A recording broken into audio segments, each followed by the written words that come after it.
The transport ship, Nexal Dominion, cut through the darkness of space like a knife through silk. Its hull gleamed with the strange metal that only the Zephyrian Empire could forge, and inside its cargo holds, the latest batch of specimens awaited their fate. Commander Vextar stood before the observation deck, his 6 arms folded behind his back as he gazed at the stars. The Zephyrians had conquered 47 systems in the past decade, and with each victory came new creatures to study, new beings to test in their grand arenas. Entertainment was everything to his people, and nothing entertained quite like watching lesser species fight for their lives. "Commander," came the voice of his second-in-command, Krell Noth. "The cargo manifest shows something unusual in Bay 7. Vextar's 4 yellow eyes narrowed. "Define unusual." "A human child, sir, approximately 10 solar cycles old, found during the raid on colony ship Meridian." The commander's mandibles clicked with interest. Humans were rare prizes. Their home world had been destroyed 3 years ago, and the survivors scattered across the galaxy like seeds in the wind. Most were captured and sold as slaves or laboratory subjects. A child, however, presented unique opportunities. "Bring it to the observation chamber," Vextar ordered. "I want to see what all the fuss is about." Minutes later, the bay doors hissed open, and 2 guards dragged in a small figure. The human child couldn't have been more than 4 feet tall, with sandy brown hair that stuck up in odd directions and bright blue eyes that seemed to take in everything around her. Her clothes were torn and dirty, but there was something in her posture that caught Vextar's attention. Despite being surrounded by aliens twice her size, she wasn't cowering. "What is your designation, creature?" Vextar asked through the translation device. The child lifted her chin. "My name is Emma Chen. Do you understand where you are, Emma Chen?" "On a ship, probably heading somewhere I don't want to go." Krellnoth laughed, a sound like grinding metal. "It speaks with defiance. How amusing." Vextar studied the small human. Most captured beings begged for mercy or wept in terror. This one stood straight and met his gaze without flinching. "Tell me, child, do you know what fate awaits those who resist the Zephyrian Empire?" Emma shrugged. "I figure you're going to try to hurt me somehow. That's what bullies do." The commander's eyes flashed. "Bullies? You dare? You destroyed my home, killed my parents, took me from everything I knew." Emma's voice remained steady, though Vextar noticed her small hands clench into fists. "If that's not bullying, I don't know what is." An uncomfortable silence fell over the observation chamber. Vextar had expected tears, pleas for mercy, perhaps even an attempt to bargain.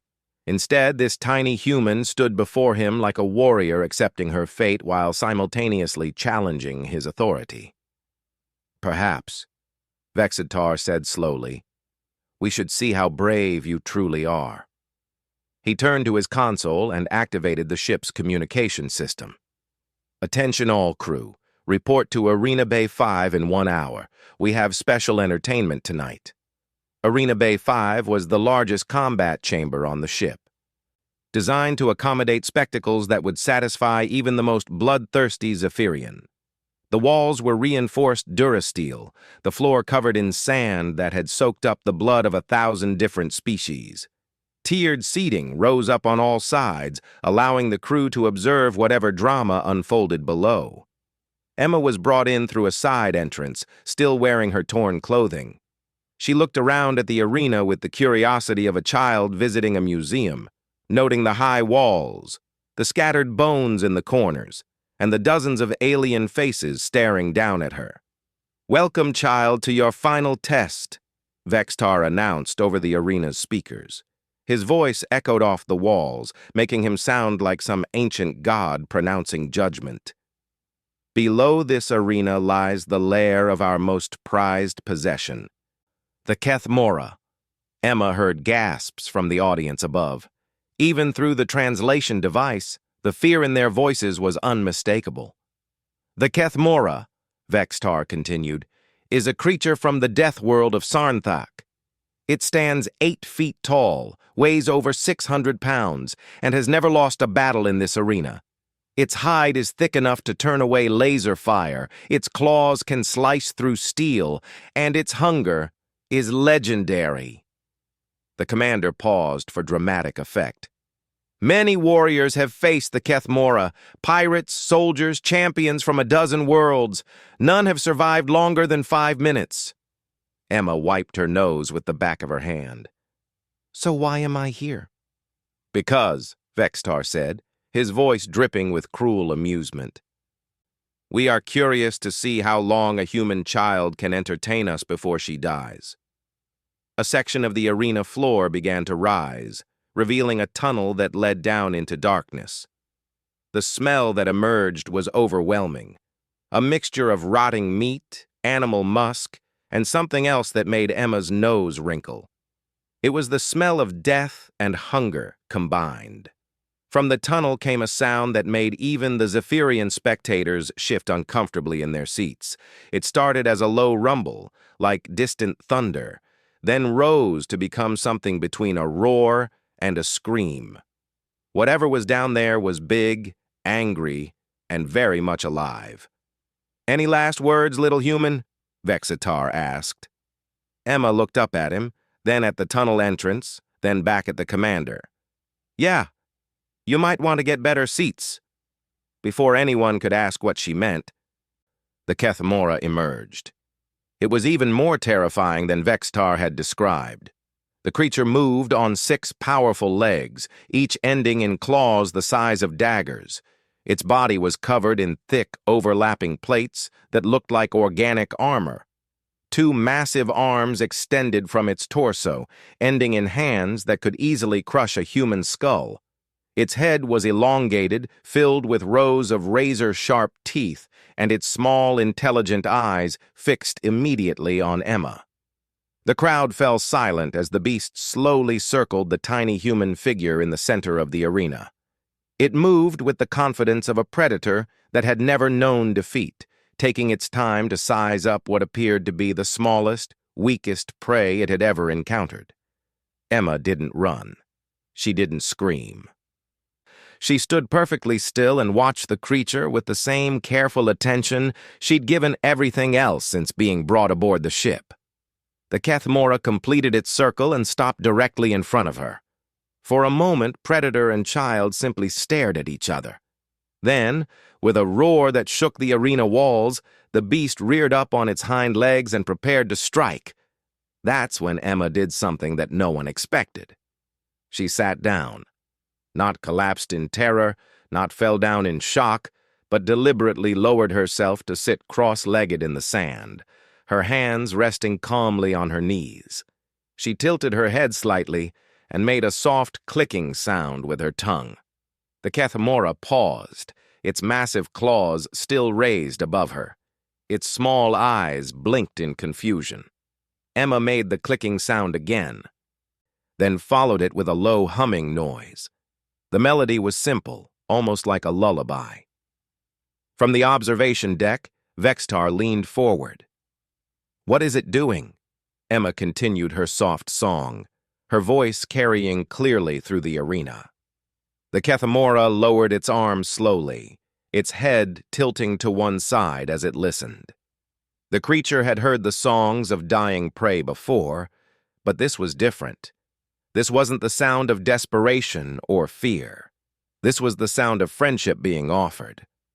The child reached into her pocket and pulled out something small, a piece of dried fruit, probably saved from her last meal on the transport. She held it out on her palm, still humming softly. The Kethmora sniffed the air, then took a cautious step forward. Its massive head came down to investigate the offering, and Emma didn't flinch as its breath washed over her. Impossible, breathed Krelnoth. The creature has never shown interest in anything but killing. But Emma seemed to understand something that the aliens had missed. She'd grown up around animals on the colony ship, everything from dogs and cats to the larger creatures they'd brought from Earth for farming and companionship. She'd learned that most animals, no matter how dangerous they seemed, were usually just scared, hungry, or lonely. The Kethmora gently took the fruit from her palm with surprising delicacy. As it ate, Emma slowly reached up and touched the side of its great head. The creature flinched at first, then leaned into the contact. "Good boy," Emma whispered. "You're just big and scary looking, aren't you? But you're not really mean. They've kept you locked up down there all by yourself." The beast made a sound unlike any the spectators had heard before. Not a roar or a growl, but something almost like a purr. It settled down in the sand next to Emma, its massive bulk dwarfing her small frame. Emma continued petting the creature's head, still humming her simple tune. "I bet you don't even like fighting. You just do it because they make you, don't you?" The silence in the arena was absolute. 500 of the galaxy's most feared warriors sat in stunned disbelief as a 10-year-old human girl turned their ultimate killing machine into an oversized pet. Vexitar was the first to break the silence. "This is unprecedented." "Sir," Krelnov said quietly, "what are your orders?" The commander stared down at the impossible scene below. In all his years of conquest, in all the battles and spectacles he'd witnessed, he had never seen anything like this. The child hadn't defeated the Kethmora through strength or cunning or even luck. She'd done something far more dangerous than that. She'd shown it kindness. "Bring them both to Containment Bay 12, Vextar ordered finally. "I need to think about this." As the guards moved to comply, Emma looked up at the observation deck and smiled. It wasn't a triumphant smile or a mocking one. It was the simple, genuine smile of a child who had just made a new friend. And for the first time in his long career of conquest, Commander Vexitar wondered if perhaps his people had underestimated more than just humanity's capacity for violence. Perhaps they had underestimated humanity's capacity for everything else as well. Containment Bay 12 was supposed to be the most secure holding area on the ship.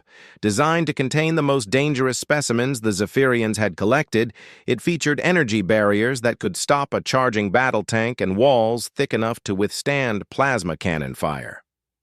Emma sat cross-legged on the floor, scratching behind what she'd determined were the Kethmora's ears. The massive creature had curled up around her like a protective barrier, occasionally making that strange purring sound that continued to puzzle the ship's scientists. "I'm going to call you Buddy," Emma announced, running her small hand along the creature's armored hide. "You remind me of Rex, our dog back home. He was big too, and everyone was scared of him because he looked mean. But really, he just wanted someone to play with." Buddy, the former terror of Arena Bay 5, nuzzled against her with surprising gentleness. His intelligent eyes followed her every movement, and when she stopped petting him, he would nudge her hand with his massive head until she continued. Through the observation window, a team of Zephyrian scientists watched in amazement. Dr. Silthana, the ship's leading xenobiologist, had been studying the Kethmora for over 2 years and had never seen it display anything remotely resembling affection. "The behavioral modification is complete," she reported to Commander Vextar, who had been standing at the window for the past 3 hours. "The creature now exhibits protective instincts toward the human child. It refuses to eat unless she feeds it by hand, and it becomes agitated whenever she leaves its sight." Vexitar's mandibles clicked thoughtfully. "And the child?" "Shows no signs of fear or stress. Her bio readings indicate she's actually calmer now than when she first arrived. She talks to the creature constantly, treating it as a companion." "Sir," interrupted Krelnoth as he entered the observation chamber, "we have a situation developing in the lower decks. The crew is talking." "About what?" "About the human child. Some are calling it sorcery. Others think she might be some kind of psychic weapon. There are rumors that Earth was destroyed because humans were too dangerous to let live. Vextar considered this. The truth was, no one really knew why the High Command had ordered the destruction of Earth. The official reports cited potential security threats, but the specifics remained classified. "What do you recommend?" the commander asked. "Disposal," Krelnoth said without hesitation. "Both the child and the creature. Too many unknowns. Too much risk." Dr. Silthana objected. "Sir, the research potential here is extraordinary. The child has demonstrated an ability to communicate with and influence alien life forms in ways we've never seen. If we could understand how—" "If we could weaponize it, you mean," Vextar finished. The doctor nodded eagerly. "Imagine troops who could turn any world's native fauna into allies. The applications would be limitless." Inside the containment bay, Emma had found a loose piece of metal and was using it to scratch geometric patterns into the floor. Buddy watched with intense interest, occasionally using his own claws to help create the designs. "This is the house I used to live in," Emma explained, pointing to a square shape. "And this was the garden where Mom grew vegetables.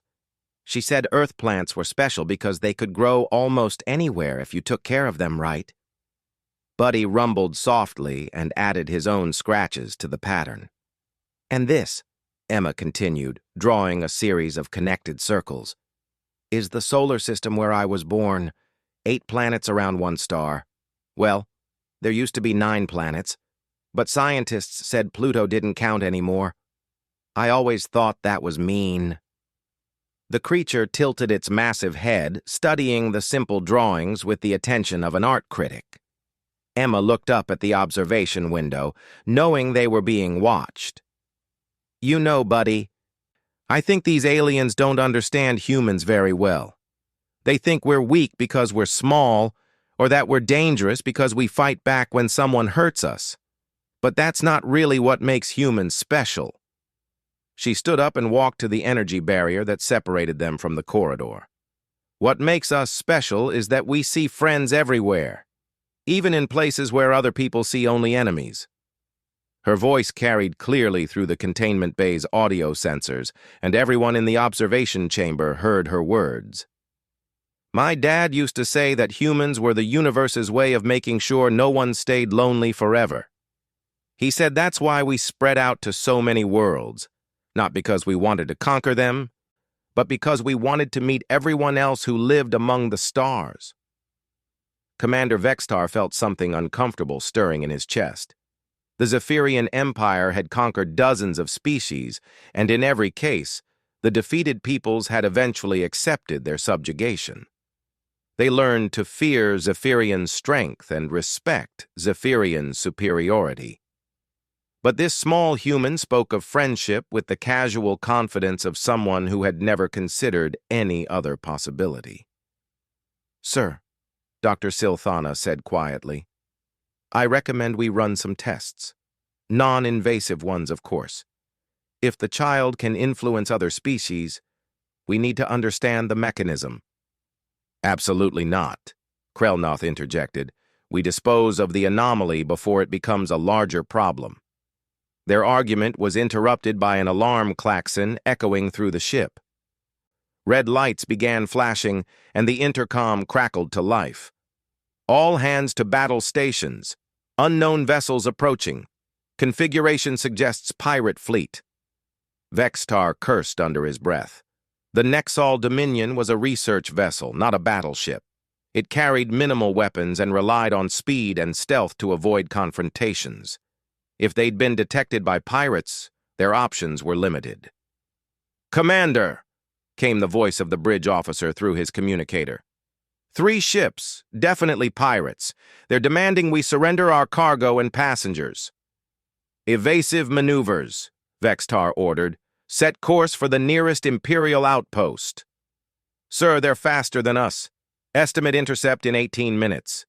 Emma heard the alarms and felt the ship's engines surge to higher power. Buddy sensed her anxiety and moved closer, providing a warm, reassuring presence. "Sounds like trouble," she said, trying to keep her voice calm. I hope everyone stays safe. In the observation chamber, the debate had taken on new urgency. This is perfect, Krelnoth argued. When the pirates board, they'll find the child and the creature first. Let them deal with whatever sorcery she represents. You're talking about murder, Dr. Silthana protested. The child is a sentient being. The child is an unknown variable that could compromise ship security. Vextar listened to their arguments while monitoring the tactical display. 3 pirate ships against 1 research vessel. The odds were not good. Even if they reached the outpost, it would take Imperial reinforcements at least 6 hours to respond to a distress call. Unless... An idea began forming in the commander's mind.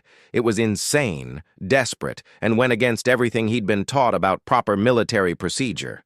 But it might work. Dr. Silthana, he said suddenly, how quickly could you remove the energy barriers around Containment Bay 12? Sir, I don't understand. How quickly? 30 seconds, maybe less. But sir, that would release both the child and the Kethmora into the ship's corridors.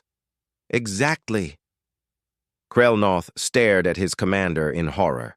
Sir, you cannot be serious. The creature would kill half the crew before we could recapture it. Would it? Vextar asked, watching Emma through the observation window. The child was now singing softly to Buddy, some human melody that seemed to calm both of them. Or would it protect the child? And if it protects the child, and the child has decided that this ship is her temporary home? Understanding dawned in Dr. Silthana's eyes. She would try to protect the crew. A 10-year-old human child, Krelnoth said flatly, is not a military asset. No, Vextar agreed. She's something much more dangerous than that. The ship shuddered as the first pirate vessel came within weapons range. Warning shots, Vextar realized. They wanted the cargo intact. He opened a communication channel to the containment bay. Emma Chen, can you hear me? The child looked up at the observation window and nodded. There are bad people trying to hurt this ship. If I let you and your friend out of that room, would you help protect everyone? Emma considered this seriously. Are you going to keep being mean to people after this is over? The question caught Vexatar off guard. What do you mean? Are you going to keep hurting prisoners and making creatures fight each other for fun? Because I won't help bullies stay bullies.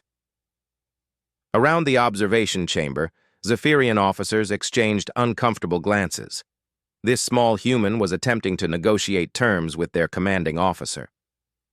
If you help us, Vextar said carefully, I will consider changes to our entertainment policies. Emma shook her head. Not consider. Promise. Another shudder ran through the ship, this one stronger than the first. I promise, Vextar said.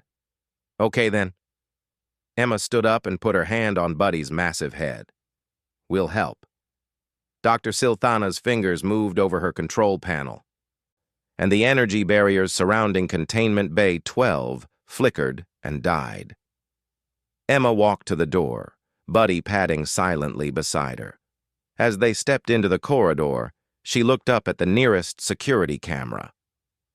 Which way to the bad guys? In the observation chamber, Commander Vexatar realized that his career in the Zephyrian military was probably about to take a very interesting turn.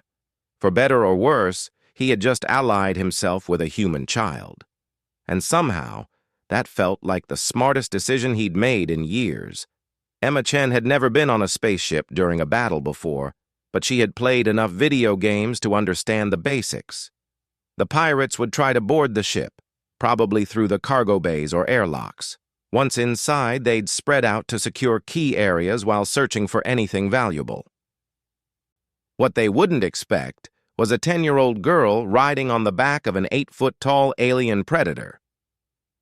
Okay, buddy, Emma said as they moved through the corridors, following the emergency lighting toward the main cargo bay. Remember what I taught you about fetch? Same idea, but instead of bringing back sticks, we're going to stop bad guys from hurting people. Buddy rumbled his understanding. Over the past few hours, he had learned to recognize the difference between Emma's happy voice and her serious voice. This was definitely her serious voice. The ship shook again as the pirates attached their boarding tubes to the hull. Through the intercom, Emma could hear Commander Vextar coordinating the defense. Most of the crew were scientists, not soldiers, and their weapons were limited. "Buddy, can you smell them?" Emma asked as they approached a junction in the corridor. The massive creature lifted his head and sniffed the air. His eyes narrowed, and he made a low growling sound that Emma had learned meant, "Yes, and I don't like what I smell." "6 of them coming from the left," she said, interpreting his body language. "And they smell like violence?" Buddy nodded. Emma had discovered that his species could actually scent emotional states, particularly fear and aggression. It was probably what made them such effective arena fighters. "Okay, new plan," Emma whispered. "We're not going to hurt them if we don't have to. We're just going to scare them really, really bad." From the observation deck, Dr. Silthana watched their progress through the security cameras. "Commander, they're moving toward Section 7. The pirates just breached Cargo Bay 3. "How many?" Vextar asked, studying the tactical display. "First wave appears to be 8 individuals, armed with energy weapons and portable shields." Krell Noth monitored the ship's defensive systems. "Our security forces are moving to intercept, but they're outnumbered and outgunned. Sir, I recommend we surrender before casualties mount." "Wait," Dr. Silthana said, pointing to one of her screens. "Look at this." The camera showed Emma and Buddy positioned at the entrance to Cargo Bay 3. The child had dismounted and was speaking quietly to her companion, pointing down the corridor where the pirates would have to pass. "What is she doing?" Vexitar wondered aloud. They got their answer 30 seconds later when the first group of pirates rounded the corner. They were Skarn, reptilian humanoids known for their brutality and their habit of taking prisoners for slave markets. They moved in professional formation, weapons ready, expecting minimal resistance from a science vessel. What they found instead was a small human child standing alone in their path. The lead pirate, a scarred veteran named Gorth, held up his hand to halt his squad. He'd raided hundreds of ships over the years, but this was a first. "Well, well," Gorth hissed through his translator. "What have we here? A lost little meat thing?" Emma looked up at him with the same calm expression she'd shown Commander Vextar. "Hi. Are you the bad guys?" Gorth's squad chuckled at what they assumed was childish innocence. "That's right, little meat. We're the bad guys. Now, where are all the adults hiding?" "They're not hiding," Emma said, matter-of-factly. "They're just not as good at this as I am." "Good at what?" Emma smiled. "Making friends." She made a soft clicking sound with her tongue. The corridor behind the pirates erupted into chaos as 8 feet of armored death came charging out of a side passage. Buddy moved with terrifying speed and grace, but instead of attacking the pirates directly, he simply positioned himself between them and Emma. The Skarn had fought many creatures over the years, but nothing had prepared them for the sight of the Kethmora in full defensive mode. Buddy reared up on his hind legs, spread his 6 limbs wide, and let out a roar that made the corridor walls vibrate. "Krog's teeth!" Gorth shouted, raising his weapon. "What is that thing?" "That's my friend," Emma said calmly. "And you're scaring him." Buddy didn't attack. Instead, he began stalking slowly toward the pirates, his movements deliberate and menacing. The Skarn backed away, trying to maintain their formation, but the corridor was too narrow for proper maneuvering. "Shoot it!" Gorth ordered. The energy blasts that struck Buddy's hide simply dissipated against his natural armor. The creature barely noticed them. He continued his advance, herding the pirates back toward the cargo bay like a predator corralling prey. Emma followed behind, still talking in her serious but calm voice. "You should probably leave now. Buddy doesn't like it when people point weapons at his friends." "Sir," one of the pirates stammered, the creature isn't attacking. It's just pushing us back. Gorth was beginning to understand. It's protecting the child. But how? His question was answered when Emma made another soft sound, and Buddy suddenly moved to block their retreat. The pirates found themselves trapped in a circle of death, with no way forward or backward. "Here's the thing," Emma explained, as if she were teaching a school lesson. "Buddy is really, really good at fighting. He's never lost a battle in his whole life. But he doesn't like fighting. He only does it when someone tries to hurt his family." She gestured toward the ship around them. "And right now, everyone on this ship is part of our family." On the observation deck, Commander Vextar watched in amazement as his most feared prisoner became his most effective defender. "She's not controlling it," Dr. Silthana breathed. "She's cooperating with it. The creature is choosing to protect her and, by extension, the ship." "How is that possible?" Vexatar asked. "I think," the doctor said slowly, "she's shown it what it means to have something worth protecting." In the corridor, the standoff was reaching its conclusion. The Skarn pirates had realized they were outmatched, not by superior weapons or numbers, but by something they had no experience dealing with.